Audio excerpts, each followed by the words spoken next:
ঘুম যদি না আসে গভীর রাতে, প্রভুর প্রেমে জাগো তাসবিহাতে। ফাতেমা খুব সুন্দর কবিতা লেখে। তার কবিতার জন্য সে অনলাইন আর কলেজে বেশ জনপ্রিয়। ফাতেমা, তুই নতুন যে কবিতাটা আপলোড করেছিস সেটা অনেক সুন্দর হয়েছে। সিরিয়াসলি, তুই তো খুব ভালো কবি হতে পারবি। ধুর, কি যে বলিস না, আমি কি আর এত ভালো লিখি নাকি? দুটো মনের কথা লিখি, এইটুকুই। দেখ ভাই, আমি তো সত্যিটা বললাম। তোর এই কবিতাগুলো যদি কোনো বইয়ে ছাপা হয়, দেখবি তোর বই অনেক বিক্রি হবে, মানুষ লাইন দেবে। আমার লেখার মাঝে কি আর সেরকম কিছু আছে যা মানুষকে আটকে রাখবে? কি যে বলিস তুই! তোর কবিতা আপলোড হওয়ার পরেই সোশ্যাল মিডিয়ায় কত মানুষের প্রশংসার ঝড় উঠে যায়। আমার তো মনে হয় শুধু তোর কবিতার জন্য নয়, তোর ওপর অনেকেই ক্রাশ খায়। ধুর, রাখতো এসব কথা, যত বাজে চিন্তা। ঠিক আছে, রাখলাম। তবে আমি শিওর তোর ইনবক্সে প্রতিদিন ডজন খানেক প্রপোজাল তো আসেই। কলেজেও সবাই তোর দিকে তাকিয়ে থাকে। তুই জানিস না, কিন্তু কলেজে তোর জনপ্রিয়তা অনেক। তুই এসব বাদ দে, সামনের মাসে পরীক্ষা, সেটা নিয়ে ভাব। চল নোটগুলো কমপ্লিট করি। ঠিক বলেছিস, চল শুরু কর। দোস্ত, দেখ তো, এই মেয়েটা খুব সুন্দর কবিতা লেখে। আইডিটা দেখ তো, চিনতে পারিস কিনা? হ্যাঁ রে, এটা তো ফাতেমা, আমাদের কলেজেই পড়ে। কেন, তুই চিনিস না? না রে, মেয়েটার কবিতা আমি অনেক দিন থেকে পড়ি, কিন্তু চিনি না। আচ্ছা দোস্ত, তুই কি তার সাথে আমার একটু কথা বলে দিতে পারবি? মনে হয় না পারবো। তুই জানিস না, ও ছেলেদের সাথে বেশি একটা কথা বলে না। আর শোন, ওদের ফ্যামিলি অনেক বড় লোক ভাই, ওদের সাথে কথা বলার দরকার নেই, বাজে ঝামেলা হবে। বড় লোক বুঝি? কত বড় লোক?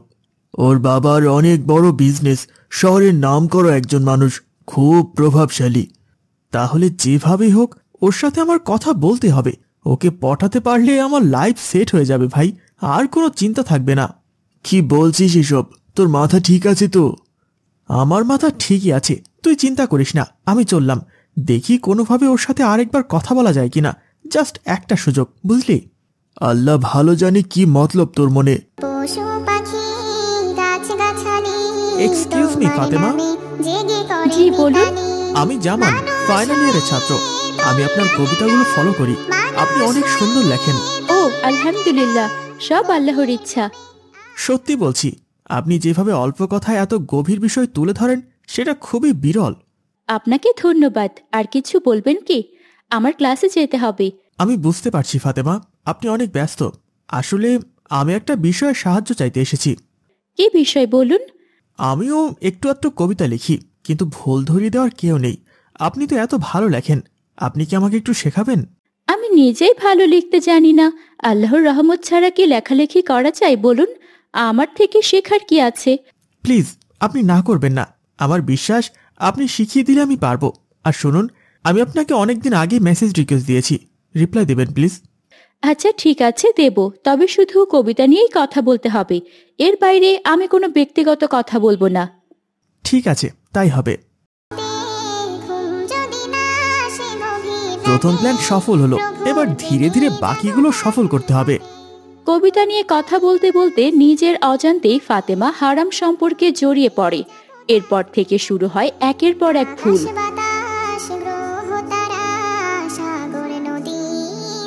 ফাতেমা, রাত অনেক হলো, ফোনে এত কথা বলছো কার সাথে? আয়েশা ফোন দিয়েছে মা, একটা জরুরি বিষয় নিয়ে কথা হচ্ছিল। এতক্ষণ ধরে কি কথা বলছে আয়েশা? প্রায় আধ ঘন্টা হয়ে গেল। একটা অধ্যায় বুঝিয়ে নিচ্ছে মা। বেশি রাত জেগো না, ইদানিং প্রায় তোমার ফজর কাজা হয়। এটা কিন্তু ভালো লক্ষণ নয়। উফ মা, আমি কি ছোট বাচ্চা নাকি যে নিজের ভালো মন্দ বুঝবো না? তুমি যাও তো এখন, আমার অনেক কাজ বাকি আছে। তুমি অনেক বদলে যাচ্ছ ফাতেমা, আমি তোমার পরিবর্তনটা স্পষ্ট দেখতে পাচ্ছি। আল্লাহ তাআলা ভালো জানেন তোমার এই পরিবর্তনের কারণ কি। আমি আগের মতোই আছি, তুমি যাও তো, আমার কোনো পরিবর্তন হয়নি। এভাবেই ফাতেমা হারাম সম্পর্কে গভীরভাবে জড়িয়ে পড়ে এবং তার ঈমান দুর্বল হতে থাকে। একদিন ফাতেমার জন্য একটা প্রস্তাব আসে। তুমি তো সব শুনেছ, তোমার খালা যে ছেলেটার কথা বলেছে সে অনেক ভালো ভদ্র। তোমার বিয়ের বয়স হয়ে গেছে, বিয়েতে রাজি হয়ে যাও। আমাকে পড়াশোনা করতে দাও মা, আমি এখন বিয়ে করব না। ছেলে বলেছে বিয়ের পরেও পড়াশোনা করাবে, তোমার এ নিয়ে চিন্তা করতে হবে না। আর তোমার বাবাও মত দিয়েছেন। মা তুমি এখন যাও, এইসব নিয়ে পরে আলোচনা করব, এখন আমাকে একটু একা থাকতে দাও। ঠিক আছে, সময় নাও।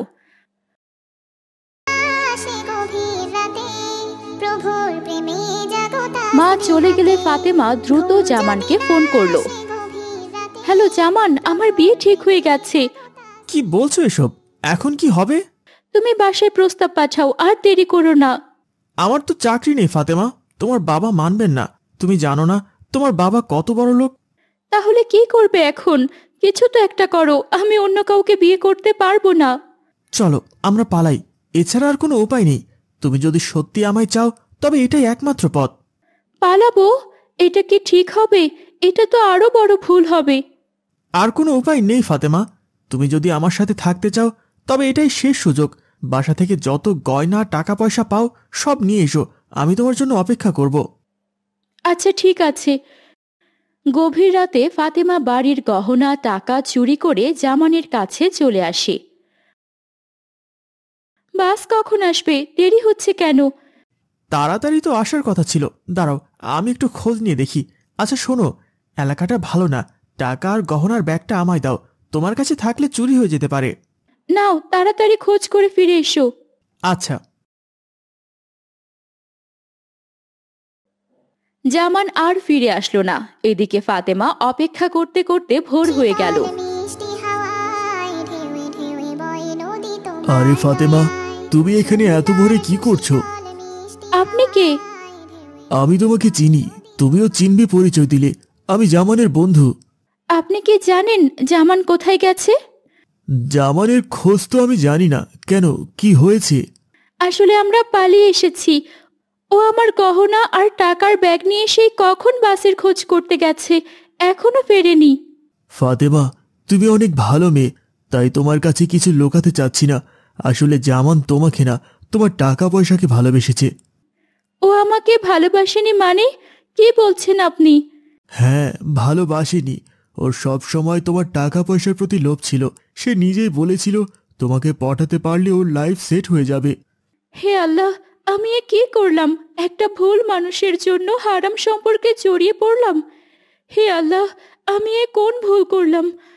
আমি তোমার দিন থেকে সরে গিয়ে এ কি ভুল করলাম? আল্লাহ আমায় ক্ষমা করো।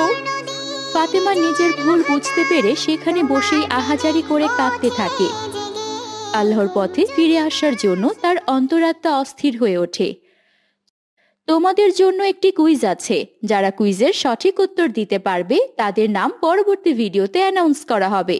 এর আগের ভিডিওতে কুইজের সঠিক উত্তর দিয়েছে মল্লিকা, আসিয়া খাতুন, নার্গিস সুলতানা, মোনা, মাহবুবা সুলতানা, বুশরা আহমেদ এবং আরো অনেকে।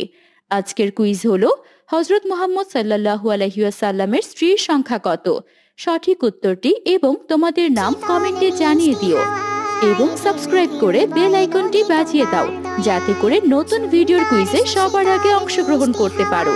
দেখা হবে নতুন কোনো দিনই গল্পে। আল্লাহ হাফেজ। জানিস আয়েশা, কালকে আব্দুল্লাহ একটা সুন্দর কলম নিয়ে এসেছিল। এত সুন্দর দেখতে কলমটা। তুই তো আসল খবর জানিসই না। কিসের আসল খবর? ওই কলমটাও ধার করে এনেছে, আর এনে সবাইকে বলছে ওটা নাকি ওর। তুই কিভাবে জানিস? আমি অনেক কিছুই জানি। আব্দুল্লাহর মতো এত গরিব একটা ছেলে এত সুন্দর কলম আনতে পারে নাকি? আমি তো ভেবেছিলাম ওটা ওর কলম। তুই জানিস ওর মা প্রতিদিন মানুষের বাড়িতে কাজ করতে যায়। তাই নাকি? আমি তো এসব জানতাম না। ওর মা তো আমাদের বাসায় কাজ করতে এসেছিল। তোকে তো এসব বলাই হয়নি। কিন্তু ওকে দেখে তো মনে হয় না ওর মা মানুষের বাসায় কাজ করে। মনে হবে কি করে? গরিব মানুষের ফুটানি বেশি, জানিস না? তাই ওকে দেখে মনেই হয় না ও গরিব। কিন্তু যাই বলিস না কেন, ও কিন্তু ভালো ছেলে, কখনো কারোর সঙ্গে খারাপ ব্যবহার করেনি। ওসব ভালো না ছাই। আচ্ছা ঠিক আছে, বাদ দে, এসব নিয়ে আমাদের কথা বলতে হবে না। তোর গায়ের জামাটা তো অনেক সুন্দর, কোথা থেকে কিনেছিস? এটা আমার ছোট ফুপুর জামা, আমাকে দিয়েছেন। কাউকে বলিস না কিন্তু। আরে না না, কাউকে বলবো না। চল এখন তাড়াতাড়ি, স্কুলে দেরি হয়ে যাচ্ছে তো। হ্যাঁ চল চল। গভীর রাতে প্রভুর প্রেমে জাগো তাসবিহাতে। ঘুম যদি না আসে গভীর রাতে প্রভুর প্রেমে জাগো তাসবিহাতে। নতুন স্যারটা খুব বকাঝকা করে, নিজেকে যে কি ভাবেন উনি। উনি আমাদের পড়াশোনা করান, প্রয়োজনে বকতেই পারেন। তাই বলে সব সময় বকবে? পড়াশোনা করান তো কি হয়েছে, ভালো করে তো পড়াতেও পারেন না। হ্যাঁ, তুমি না বুঝলে তার কাছে আবার বুঝে নেবে। উনি বুঝিয়ে দিলে তো বুঝবো, উনি তো ভালো করে বোঝাতেই পারেন না। তুমি কি কখনো বুঝিয়ে চেয়েছো? তুমি চুপ করো, তোমাকে এত কথা বলতে হবে না। আমি জানি ওই স্যার কেমন, তাই বুঝে নিতে চাই না। কেমন উনি? উনি পড়াশোনাই পারেন না, তাই ক্লাসে সবাইকে বকাঝকা করে চুপ করিয়ে রাখেন।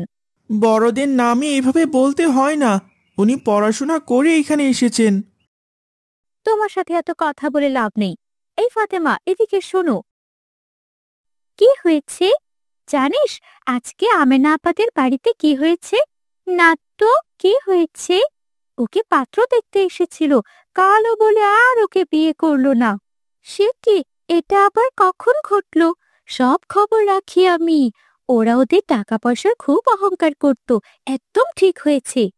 তোমরা এসব কি বলছো? মানুষকে নিয়ে কেন গীবত করছো? আমি কি করব না করব তাতে তোমার কি? গীবত করো না, মানুষের গীবত করা ভালো নয়। এই তুমি যাও তো এখান থেকে। চল ফাতেমা, আমরা অন্যদিকে যাই। হ্যাঁ হ্যাঁ চল। করে মিতালি মানুষ হয়ে তোমরা কেন, মানুষ হয়ে তোমরা কেন গভীর ঘুমে। এই কানিজ, এদিকে শোন। কি রে, কি হয়েছে? ডাকছিস কেন? কোথায় গেছিলি তুই? আমি একটু ফাতেমাদের বাসায় গেছিলাম। ওদের বাসায় কেন গেছিলি? সেদিন আয়েশা যে সুন্দর জামাটা পরে গেছিল, ওটা আমার অনেক ভালো লেগেছে। আমি আজকে একটু দাওয়াতে যাব তো, তাই ভাবলাম জামাটা একটু নিয়ে আসি। ও তোকে জামা দিতে পেরেছে? না, ও বলল ওই জামাটা নাকি কে নিয়ে গেছে। হ্যাঁ, সব ওর মিথ্যে কথা। ওই জামাটা তো ওরই না, ও তোকে দেবে কিভাবে? তাহলে ওটা কার জামা পরে এসেছিল? ওটা হলো ওর ছোট ফুপুর পুরনো জামা। ওই জামা ওকে পরতে দিয়েছিল, হয়তো আবার নিয়ে নিয়েছে, আর তোকে বললো অন্য কাউকে দিয়ে দিয়েছে। আমাকে বললেই হতো ওটা ওর জামা না, শুধু শুধু মিথ্যে কথা বললো। ফাতেমা এমন মিথ্যেবাদী, তা তো জানতাম না। ও আরো অনেক বেশি মিথ্যা কথা বলে, তুই তো কিছু জানিসই না। আমি সব জানি। হ্যাঁ রে, তুই না বললে আমি জানতামই না ও এমন। চলি রে, আমার দেরি হয়ে যাচ্ছে। আরে যাবি কি? আয় আমার বাসায় আয়। না না, তোর বাসায় আর যাব না, আমাকে আবার জামা খুঁজতে হবে। না, তোকে জামা খুঁজতে হবে না, আমার অনেক সুন্দর সুন্দর জামা আছে, সেগুলোর মধ্যে একটা পরে নিস। আমার সব জামা অনেক দামি, বুঝলি? কেউ আমাকে দেয়নি। তুই আমাকে জামা দিবি? হ্যাঁ, দেব না কেন? ঘরে আয়। তুই অনেক ভালো রে। পাখিদের কলতানে মিষ্টি সুরে, পাখিদের কি রে কানিজ, কালকে দাওয়াতে গিয়েছিলি? যাব না তো কি, তোর জামা দিসনি বলে কি আমি যেতে পারবো না? এভাবে বলছিস কেন? জামাটা আমার কাছে থাকলে তোকে দিতাম। চুপ কর, ওটা তো তোর জামা ছিল না, ওটা তোর ছোট ফুপুর জামা ছিল। তুই নিজের বলে চালিয়ে দিয়েছিস। মানে কি বলছিস এসব? আমি সব জানি, ওটা তোর ছোট ফুপুর জামা। তোকে এসব কে বলেছে? আমাকে আয়েশা সব বলেছে। কি? আয়েশা এসব বলেছে? কিন্তু আয়েশা তো আমাকে বলেছিল কাউকে বলবে না। সত্য আর কতদিনই বা চাপা থাকে? তুই সত্যি বলছিস তো? আয়েশাই বলেছে? হ্যাঁ, আয়েশাই বলেছে। বিশ্বাস না হলে আমার সাথে চল, আয়েশার কাছে তোকে নিয়ে যাই। তাসবিহাতে। ঠিক আছে চল। যদি না আসে গভীর রাতে প্রভুর প্রেমে জাগো আয়েশা, তোর নামে এসব কি শুনছি? কি শুনছিস? তুই নাকি বলেছিস ওই জামাটা আমার ছোট ফুপুর, আমার নয়। দেখো না, আয়েশা ও স্বীকারই করছে না যে এটা ওর জামা ছিল না। মিথ্যে বলার পরও কি গর্ব করছে। তুই চুপ কর কানিজ, আমি আয়েশাকে জিজ্ঞেস করেছি। ওটা তো তোর জামা নয়, তুই তো বলেছিস ওটা তোর ছোট ফুপুর জামা। তুই তো আমাকে বলেছিলি কাউকে বলবি না, তাহলে কেন বলেছিস? কথার প্রসঙ্গে এসে গিয়েছে তাই বলে ফেলেছি। এটা নিয়ে এত রাগারাগির কি আছে? এই ফাতেমা, একে তো তুই আমাকে জামা দিসনি, তার উপর আয়েশার সঙ্গে এমন করছিস কেন? আয়েশা আমাকে ওর দামি জামাটা না দিলে আমি তো দাওয়াতে যেতেই পারতাম না। কি, আয়েশার আবার দামি জামা? হ্যাঁ, নীল রঙের একটা দামি জামা তো আমাকে দিল, বলল ওটা নাকি বড় একটা সুপার মার্কেট থেকে কিনেছে। আয়েশার কোনো সুপার মার্কেট থেকে কোনো জামা কেনা নয়, সব ওর বাবা ফুটপাত থেকে এনে দেয়। মানে ফুটপাতের জামা দিয়েছিল আমাকে? হ্যাঁ, আর ওর বাবা শহরে দিন মজুরের কাজ করে। এই ফাতেমা, তুই চুপ কর, কি বলছিস এসব? যা সত্য তাই বলছি। মানুষের গোপন কথা বললে কেমন লাগে তুইও এখন বোঝ। ছি আয়েশা, তুই তো দেখি আরো অনেক বড় মিথ্যেবাদী। কত বড় বড় কথা বলতি, আর আমাকে কিনা ফুটপাতের জামা পরিয়েছিস। তোর সঙ্গে আর কোনো বন্ধুত্ব রাখবো না। আমিও ওর মতো একটা মেয়ের সঙ্গে বন্ধুত্ব রাখবো না। চল এখান থেকে। হ্যাঁ হ্যাঁ, চল। মুহূর্তের মধ্যেই আয়েশার অনেক গোপন কথাই ফাতেমা সবাইকে বলে দেয়। এতে করে সবাই আয়েশার ওপর হাসাহাসি করতে থাকে, আর এসব দেখে আয়েশা কান্না করে ফেলে। আয়েশা, তুমি এভাবে কাঁদছো কেন? সবাই আমার নামে যাতা বলছে, আমার বাবাকে নিয়ে অনেক কথা বলছে। এগুলো শুনে আমার কান্না পাচ্ছে। ওরা তোমার বাবাকে নিয়ে কি বলছে? তুমি কি কিছুই শোনোনি? ফাতেমা তো সবাইকে বলে বেড়াচ্ছে। তোমাকে কিছু বলেনি? আমি কারো গীবত শুনি না। গীবত বলা আর শোনা দুটি সমান অপরাধ। হ্যাঁ, গীবত বলা অনেক বড় অপরাধ। আমি আজ বুঝতে পেরেছি। আমি সবার গীবত করে বেড়াতাম, এটা করতে আমার ভালোই লাগতো। কিন্তু আজ যখন আমার গীবত করছে ওরা, তখন বুঝতে পারলাম এটা কত কষ্টের। হ্যাঁ, ঠিক বলেছ। আর গীবত করা আল্লাহ তাআলা কখনোই পছন্দ করেন না। গীবত একটি কবিরা গুনাহ। গীবত মৃত মানুষের গোশত খাওয়ার থেকেও নিকৃষ্ট। তুমি যে নিজের ভুল বুঝতে পেরেছো, এটা শুনে ভালো লাগলো। আর কখনো গীবত করো না। তুমি ঠিক বলেছ। লোকের মুখে নিজের কথা গীবত শুনলে অনেক খারাপ লাগে। আমি বুঝেছি এটা কতটা খারাপ। তবে আজ থেকে প্রতিজ্ঞা করলাম আর কখনো কারো গীবত করব না। আমি আব্দুল্লাহ। আমি আয়েশা। তোমরা আমাদের সাথে ইসলামের শিক্ষা গ্রহণ করো এবং ইসলাম ও আখিরাত সম্পর্কে জানো। মা, আমার লাটিমটা কোথায় রেখেছো বলো তো? তোর টেবিলের ওপর রাখা আছে। মা, আমি বাইরে খেলতে যাচ্ছি। আরে, মাত্র তো স্কুল থেকে ফিরলি, এখনই খেলতে যাবি? হ্যাঁ মা, আমার বাড়িতে একদম ভালো লাগছে না, আমি বাইরে খেলতে গেলাম। আচ্ছা যা, কিন্তু তাড়াতাড়ি ফিরে আসিস, সন্ধে করিস না। আর একা একা খেলিস না কোথাও। একা কেন খেলবো? আমি তো হামজাকে ডাকতে যাচ্ছি। হামজাকে নিয়ে খেলতে যাব। ঠিক আছে, সাবধানে যা। রিয়াজ বাড়ি থেকে বেরিয়ে হামজাকে ডাকতে যায়। এই হামজা, বাড়িতে আছিস? কে, রিয়াজ নাকি? ভেতরে আয়, ভেতরে আয়। আরে, তোর কি হয়েছে? তুই শুয়ে আছিস কেন? আমাকে তুই খেলতে নিয়ে যাবি না? আমার শরীরটা একদম ভালো নেই রে। কেন, কি হয়েছে তোর? তুই আজকে স্কুলেও তো যাসনি। আমার জ্বর এসেছে। ও, তার মানে তুই আজকে খেলতে যেতে পারবি না, তাই না? না রে রিয়াজ, তুই আজকে চলে যা। আমরা না হয় কাল খেলবো। কি আর করার, তুই তাড়াতাড়ি সুস্থ হয়ে নে। একা একা খেলতে আমার একটুও ভালো লাগে না। আচ্ছা, ঠিক আছে। রিয়াজ হামজাদের বাড়ি থেকে বের হয়ে একা একা হাঁটতে থাকে। ধুর, আজকে কেউ খেলতে আসলো না। বিকেলটা আজ কেমন যেন মিনমিনে হয়ে থাকবে। আমি বরং একা একা খেলি। এই জায়গাটা বেশ ভালো লাগছে। এখানে একটু লাটিম খেলে দেখি কেমন লাগে। রিয়াজ লাঠিম খেলতে থাকে। খেলতে খেলতে এক পর্যায়ে রিয়াজের লাঠিম একটা খাদে পড়ে যায়।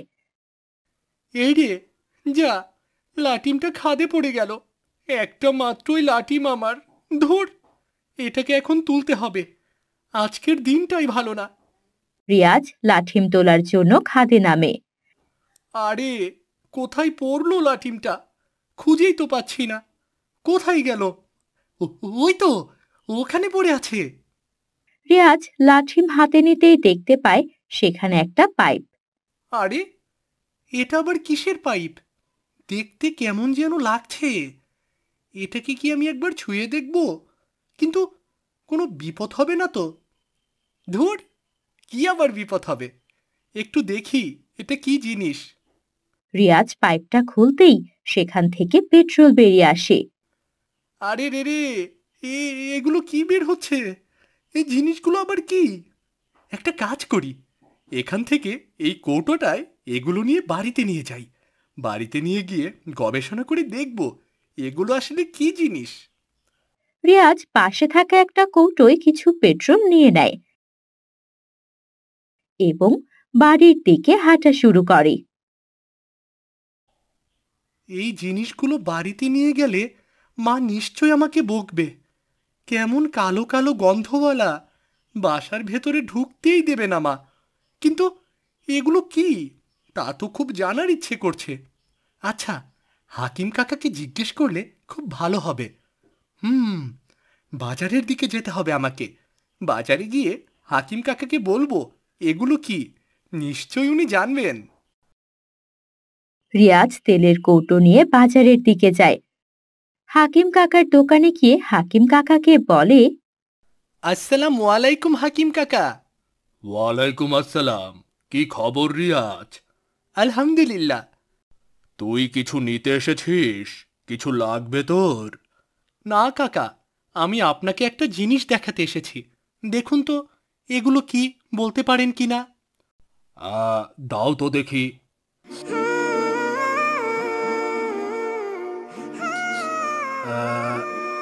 এটা হচ্ছে পেট্রোল।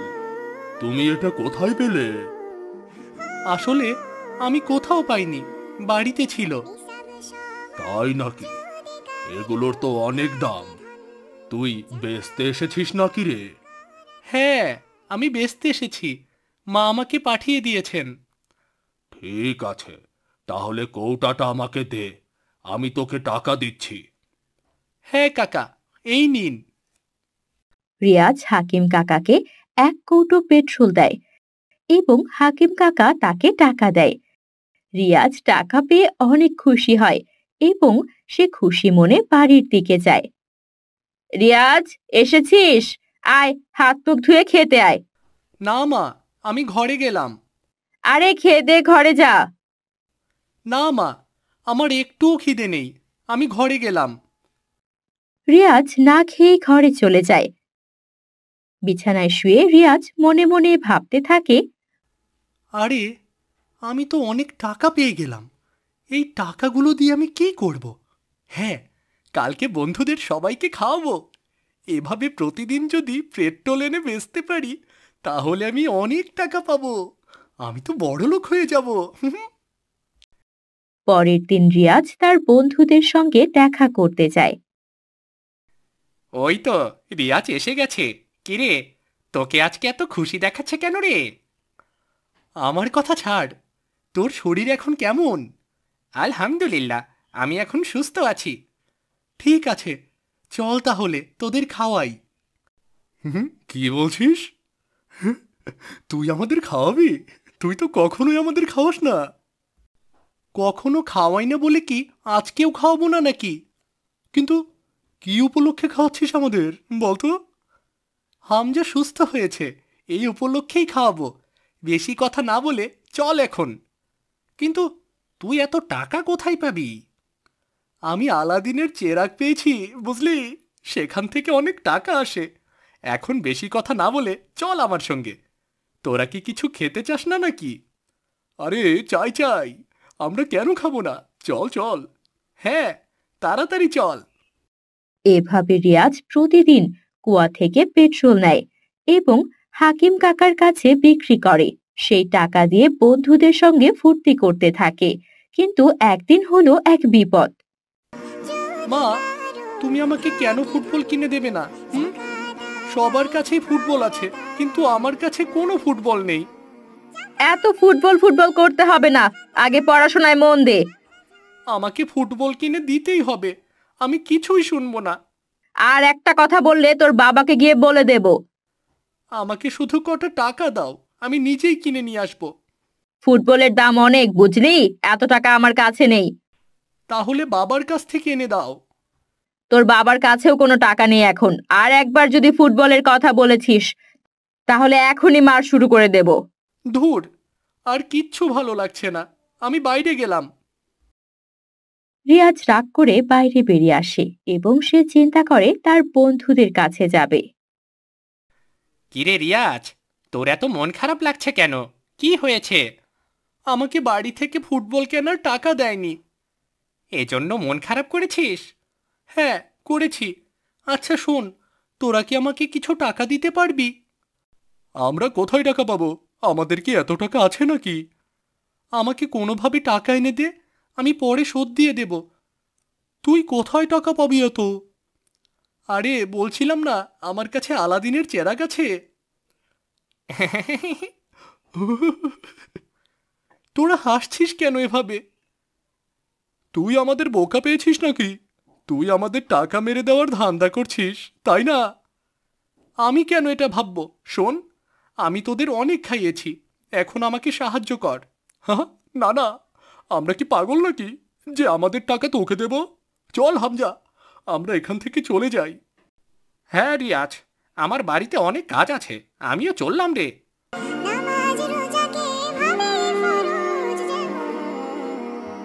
আমার বিপদের সময় কেউ আমাকে সাহায্য করলো না। এক কাজ করি, হাকিম কাকার কাছে যাই, কিছু পেট্রোল নিয়ে যাই। রিয়াজ আবার কিছু পেট্রোল নিয়ে হাকিম কাকার কাছে যায় বিক্রি করতে। কাকা, আজকে একটু বেশি করে দিন। কি বেশি করে দেব? তুই যে পেট্রোল দিয়েছিস তার দামই তো দেব নাকি? আপনাকে তো রোজ পেট্রোল এনে দিই, আজকে একটু বেশি করে টাকা দিন না। যেমন পেট্রোল দিবি তেমন দাম পাবি, কোনো বেশি টাকা নেই। বেশি করে পেট্রোল আনবি, বেশি করে টাকা দেব। বেশি পেট্রোল আনলে আপনি আমাকে বেশি টাকা দেবেন? হ্যাঁ, বেশি আনলে তোকে বেশি করে দেব।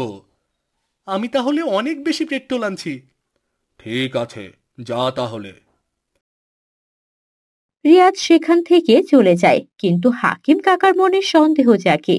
সে রিয়াজের পিছু নেয়। এই ছোট্ট পাইপ দিয়ে যা পেট্রোল আসে তা দিয়ে বেশি টাকাই আসে না।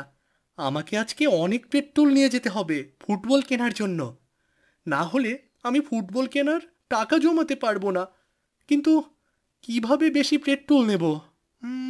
হ্যাঁ, একটা কাজ করি, যেহেতু ছিদ্রটা অনেক ছোট তাই হয়তো পেট্রোল কম আসে, আমি এই ছিদ্রটা অনেক বড় করে দেই। রিয়াজ একটা লাঠি দিয়ে পেট্রোলের পাইপ ছিদ্র করে দেয়, সাথে সাথে সেখান থেকে অনেক পেট্রোল বের হতে থাকে। রিয়াজ ভয় পেয়ে যায়। এদিকে হাকিম কাকাও সেখানে চলে আসে। আরে রে রে রে রে, তুই এটা কি করলি? তুই পেট্রোলের পাইপ ফুটো করে দিলি? না মানে আসলে কি কি কি না মানে করছিস? তার মানে তুই এখান থেকে আমাকে পেট্রোল দিতি? দাঁড়া, সবাইকে আমি বলে দিচ্ছি। না, আমি ইচ্ছে করে করিনি, এসব কাউকে জানাবেন না কাকা। চল, তোর মায়ের কাছে চল, আজ তোর মাই তোকে শায়েস্তা করবে।